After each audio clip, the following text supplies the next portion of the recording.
ఓం నమః శివాయ. ఓం నమో నారాయణాయ. ఓం శ్రీ నరదృష్టి నివారణ కాళభైరవాయ నమో నమః. ఓం దాశరథాయ విద్మహే సీతావల్లభాయ ధీమహి తన్నో శ్రీరామచంద్ర ప్రచోదయాతు. హరి ఓం. మా ఛానల్కి స్వాగతం. చూస్తున్న వీక్షకులకు ప్రేక్షకులకు ప్రియ కాళభైరవ భగవద్బంధులకి స్వాగతం పలుకుతూ మమ్మల్ని ఎంతగానో ఆదరిస్తూ ఉండబడినటువంటి ప్రియ సోదరీ మణులు అందరికీ కూడా సనాతన ధర్మ వీక్షకులకు సంరక్షకులకు శ్రీరామనవమి పండగ శుభాకాంక్షలు. అందరము రామనామాన్ని జపింపచేద్దాం, ధర్మాన్ని కాపాడుకుందాం, ధర్మబద్ధమైన జీవితాన్ని పొందుదాం. అయోధ్యలో రామ విగ్రహ ప్రతిష్ఠ అయిన తర్వాత మొట్టమొదటిసారిగా జరుగుతూ ఉండబడినటువంటి శ్రీరామనవమి కనుక రాబోయే కాలంలో మనం అందరము కూడా అయోధ్య వెళ్దాం, రాముని దర్శిద్దాం, రామతత్వాన్ని మనము తెలుసుకుందాం. 16వ తారీఖు 4వ నెల 2024 నుండి 30/4/2024 వరకు పుట్టినటువంటి వారందరికీ కూడా ముందస్తుగా జన్మదిన శుభాకాంక్షలు. గతంలో వివాహం చేసుకున్న వారికి వివాహ వార్షికోత్సవ శుభాకాంక్షలు. ద్వాదశ రాశుల్లో గ్రహ గమనాన్ని ఒకసారి వీక్షింపచేద్దాం. మేషరాశిలో రవి మరియు గురు సంచార స్థితి, కన్యరాశిలో కేతు సంచార స్థితి, కుంభరాశిలో కుజుడు మరియు శని సంచార స్థితి, మీనరాశిలో బుధుడు శుక్రుడు మరియు రాహు సంచార స్థితితో ద్వాదశ రాశుల్లో గ్రహ గమనాలు ఈ విధంగా ఉన్నాయి. మీనరాశి వారు చైత్రమాస పూర్ణిమ సందర్భంగా ఎలాంటి విధి విధానాలు పాటించాలో ఈ వీడియోలో సవివరంగా సంపూర్ణంగా తెలుసుకుందాం. మీనరాశిలో ఏ నక్షత్రాలు వస్తాయనగా పూర్వాభాద్ర నక్షత్రంలోని చివరి పదం 4వ పాదము, ఉత్తరాభాద్ర నక్షత్రంలోని 4 పాదాలు, రేవతి నక్షత్రంలోని 4 పాదాలు కలిపితే మీనరాశి. చాలామందికి పుట్టినటువంటి కాల సమయంలో డేటా బర్త్లు లేనటువంటి కారణం వలన పేరు యొక్క మొదటి అక్షరాన్ని అనుసరిస్తూ రాశిని తెలుసుకునే ప్రయత్నం చేద్దాం. ఏ అక్షరం అనగా ది, దుమ్, షం, ఝా, ధా, దే, దో, చా, చి అక్షరాల వారందరూ కూడా మీనరాశి జాతకులే. మీనరాశి యొక్క అధిపతి దేవగురు బృహస్పతి. వీరికి రాశిలోనే బుధుడు శుక్రుడు రాహు సంచార స్థితి, 2వ స్థానంలో ధనస్థానంలో రవి మరియు గురు సంచార స్థితి, 7వ స్థానంలో కేతు సంచార స్థితి, వ్యయంలో కుజుడు వ్యయంలో శని సంచార స్థితి, ఒకవైపు ఏలనాడు శని ప్రారబ్ధ సంచార స్థితి, కుజదోష ప్రభావం కారణం వలన మీ జన్మ నక్షత్రం రోజున అష్టమి పూర్ణిమ తిథుల యందున దూర వాయు జల ప్రయాణాలు పెట్టుకోవద్దు. ముఖ్యమైన సభలు సమావేశాలు వాయిదా వేసుకోవడం ఉత్తమోత్తంగా భావించగలగాలి. చిన్న చిన్న విషయాలకు ఆందోళన తగదు. పెద్దవారితో కానీ ప్రభుత్వ అధికారులతో మాట్లాడేటప్పుడు ఎంతో వినయం అవసరం చెప్పి గుర్తుపెట్టుకోవాలి. యంత్రాలతో ఆయుధాలతో చాలా జాగ్రత్తగా ఉండి తీరాలి. ట్రాఫిక్ సిగ్నల్స్ని తప్పకుండా పాటించి తీరాలి. అనేక వాహన ప్రమాదాలు పొంచి ఉన్నాయి కనుక మీ జన్మ నక్షత్రం రోజున కానీ అష్టమి పూర్ణిమ తిథి యందున ఎంతో జాగ్రత్త అవసరం.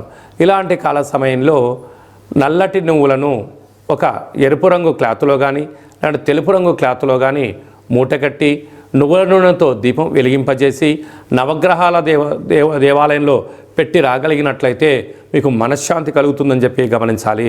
అదే ప్రవహించే నీటిలో వేసినట్లయితే ఆయువృద్ధి కలుగుతుంది. బ్రాహ్మణుడికి దానం చేయగలిగినట్లయితే ఆయుష్ వృద్ధి కలుగుతుందని చెప్పి గమనించాలి. సాఫ్ట్వేర్ ఉద్యోగస్తులు, హార్డ్వేర్ ఉద్యోగస్తులు, గృహ భవన నిర్మాణ కార్యక్రమం చేసేవారు, ఆహార ఉత్పత్తుల వారందరికీ శుచి శుభ్రత చాలా అవసరం అని చెప్పి గుర్తుపెట్టుకోవాలి. ఏప్రిల్ నెలలో ద్వితీయార్థంలో ముఖ్యమైనటువంటి పండుగల గురించి క్లుప్తంగా తెలుసుకుందాం. 16వ తారీఖున చైత్రమాస శుద్ధ అష్టమి మంగళవారము పుష్యమీ నక్షత్ర సందర్భంగా మనమందరము కూడా కాళభైరవ స్వామిని స్మరిద్దాం. కాలాన్ని అనుకూలంగా తెచ్చుకుందాం. గృహంలో వాస్తు నరదృష్టి యంత్ర మంత్ర తంత్ర పరతంత్ర తాంత్రిక దోషాలను తొలగించుకుందాం. కుష్మాండ దీపాన్ని వెలిగించుకుందాం. విద్యాకర్షణ వ్యాపారాకర్షణ జ్ఞానాకర్షణ తెలుసుకుందాం. అలాగనే కాళభైరవ స్వామి యొక్క స్మరణ చేయడం వలన అష్ట కష్టాలు తొలగిపోయి అష్టైశ్వర్యాన్ని కలుగుతుందని గమనించాలి. మీకు ఇంట్లో చేసుకోవడానికి కుదరకపోతే ఈ కింద మనం సంప్రదించినట్లయితే మన యొక్క దేవాలయంలో కాళభైరవ స్వామి యొక్క పూజా కార్యక్రమాలని మీకు ప్రత్యక్ష ప్రసారంగా కూడా చూపించడం జరుగుతుంది. కనుక మీరు పూజా కార్యక్రమంలో పాల్గొనాలి అన్నట్లయితే మీ యొక్క గోత్రనామాల్ని వాట్సాప్ చేయగలరు. అలాగనే మనకు 17వ తారీఖున శ్రీరామనవమి కనుక మనమందరము కూడా శ్రీరామస్వామి వారి యొక్క కళ్యాణంలో పాల్గొందాం. అక్షంతల్ని తలంబ్రాలని మనం తలపైన వేసుకుందాం. అష్ట కష్టాల్ని తొలగింప చేసుకుందాం. 23వ తారీఖున చైత్రమాస శుద్ధ పూర్ణిమ చిత్తా నక్షత్ర సందర్భంగా మన తెలంగాణ రాష్ట్రంలో ఉండబడినటువంటి మినీ అమర్నాథ్ యాత్ర అని చెప్పుకోబోతున్నటువంటి మనకు సలైశ్వర క్షేత్రాన్ని దర్శిద్దాం, స్నానం చేద్దాం, గ్రహ దోషాలను తొలగించుకుందాం, ఆధ్యాత్మిక యాత్ర చేద్దాం, స్వామివారి ఆశీస్సులు పొందుదాం. ఇంకనూ ఈ ఏప్రిల్ నెలలో ద్వితీయార్థంలో ఇంకనూ విజయం సాధించగలగాలి అన్నట్లయితే ఈ యొక్క పాత్ర కంచు పాత్ర అంటారు. అంటే మనకు రాసులు 12 ఎలా ఉంటాయో, లగ్నాలు 12 ఎలా ఉంటాయో 12 రాసులు ఇందులో అచ్చు వేయడం జరుగుతుంది. ఈ యొక్క పాత్ర కంచు పాత్ర అవ్వడం వలన ఇంట్లో ఉదయము సాయంత్రము పూజ చేసిన తర్వాత శబ్ద తరంగాలను సృష్టించడం వలన అద్భుతమైనటువంటి ఆకర్షణ కలుగుతుందని చెప్పి గమనించాలి. ఒకసారి చూద్దాం.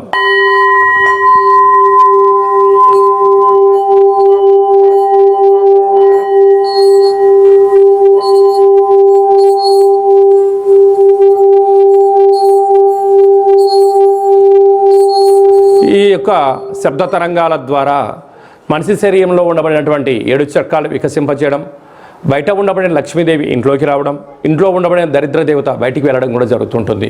విద్య, ఉద్యోగ, వ్యాపార సకల జన ఆకర్షణ కలిగి మనం ఏదైతే అనుకుంటామో అది విజయం సాధించడం జరుగుతుంది.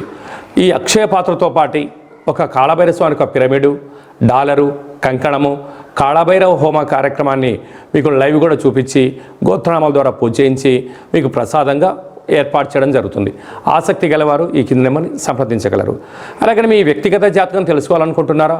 మీ యొక్క పేరు, తేదీ, నెల, సంవత్సరం, సమయం రాసి వాట్సాప్ పంపించినట్లయితే 100 సంవత్సరాల జాతకాన్ని వ్రాసి పంపించి మీరు పుట్టినప్పుడు గ్రహ గమనాలు ఎలా ఉన్నాయి, ప్రస్తుతం ఎలా ఉన్నాయి, రాబోయే కాలం ఎలా ఉండబోతున్నాయో సవివరంగా తెలియజేయడం జరుగుతుంది. అలాగే మన దేవాలయంలో మన యొక్క జ్యోతిషం చెప్పించుకున్న వారందరికీ కూడా కాళభైరవ స్వామి వారి యొక్క అర్చన అభిషేక కార్యక్రమాలు కూడా ఉచితంగా కూడా చేయించడం జరుగుతుంది. అలాగనే చాలామందికి పుట్టినటువంటి కాల సమయంలో డేటా ఆఫ్ బర్త్లో లేనటువంటి వారికి మీ పేరు యొక్క మొదటి అక్షరాన్ని అనుసరిస్తూ రాశిని తెలియజేస్తూ అలాగనే రమణ శాస్త్రం ద్వారా అనగా కాళభైరవ ఉపాసన చేత భూత భవిష్యత్ వర్తమానాన్ని గవళ ద్వారా తెలియజేయడం జరుగుతుంది. ఆసక్తి గలవారు ఈ కేంద్రమును సంప్రదించి అపాయింట్మెంట్ తీసుకొని సంప్రదించగలరు. మీ డేటా ఆఫ్ బర్త్లను వాట్సాప్లో పంపించగలరు. అలాగనే మీ అబ్బాయికి కానీ అమ్మాయికి కానీ ఎంత ప్రయత్నం చేసినా వివాహం అవ్వడం లేదా, ఎందుకు అవ్వడం లేదు, జాతకంలో ఎలాంటి యోగాలు ఉన్నాయి, జాతకంలో ఎలాంటి దోషాలు ఉన్నాయో తెలియజేయడం జరుగుతుంది. వచ్చినటువంటి వధువు వరుడు యొక్క జాతకంలో గ్రహ గమనాల యొక్క పరిస్థితులు బట్టి వీరిద్దరి వివాహ తదనంతరము సంతానము, విదేశానము, రాజసన్మానము, రాజయోగాలు కూడా తెలియజేయడం జరుగుతుంది. అలాగే మీ ఇంట్లో తరచుగా భార్యాభర్తలు గొడవ పడడం కానీ, ఇబ్బంది పడడం కానీ, ఒకరిపైన ఒకరికి అభిప్రాయాలు సక్రమంగా లేనటువంటి పరిస్థితులు ఉన్నట్లయితే మీ యొక్క ఇరువురు పేర్లను పంపించగలిగినట్లయితే జాతకంలో ఉండబడిన దోషాలను గమనించి చిన్న చిన్న రెమెడీస్ ద్వారా మీరు పార్వతీ పరమేశ్వరులాగా కలిసి ఉండేటువంటి సలహాలు సూచనలు కూడా ఇవ్వడం జరుగుతుంటుంది. అలాగనే మీకు పుట్టినటువంటి పిల్లల యొక్క డేటా ఆఫ్ బర్త్లు పంపించినట్లయితే నామ నక్షత్రం ఏది పెట్టుకోవాలి, ఏ మాసంలో ఎలాంటి పేర్లు పెట్టుకోవాలి, వారి యొక్క విద్య, ఉద్యోగము, తదుపరి భవిష్యత్తును కూడా సంపూర్ణంగా తెలియజేయడం జరుగుతుంది. కనుక అపాయింట్మెంట్ తీసుకొని సంప్రదించగలరు. అందరికీ శుభం, జయం, లాభం కలగాలని కోరుకుంటూ ఆశీర్వచనం. శతమానం భవతి శతాయు పురుష సతేంద్రియ ఆయుష్యేవేంద్రియే ప్రతిష్టతి ధనం ధాన్యం బహుపుత్రలాభం శత సంవత్సరం దీర్ఘమాయు.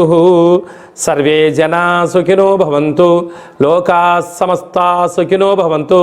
సర్వం కాళభైరవ దేవతార్పణమస్తు. ఈ వీడియో మీకు నచ్చినట్టయితే లైక్ చేయండి, షేర్ చేయండి, మా ఛానల్ని సబ్స్క్రైబ్ చేసుకోండి. మేము చేస్తున్న ఆధ్యాత్మిక వీడియోలు మీకు ముందస్తుగా నోటిఫికేషన్ రావాలి అన్నట్టయితే గంట సింబల్ ప్రెస్ చేయండి, ఆల్ బటన్ కూడా తెలియచేయండి. మీరు ఎవరి క్షేమాన్ని అయితే కోరుకుంటున్నారో లేక మీ క్షేమాన్ని ఎవరైతే కోరుకుంటున్నారో వారందరికీ ఈ వీడియోను ఫార్వర్డ్ చేసి భగవంతుడి యొక్క ఆశీస్సులు పొందగలరు.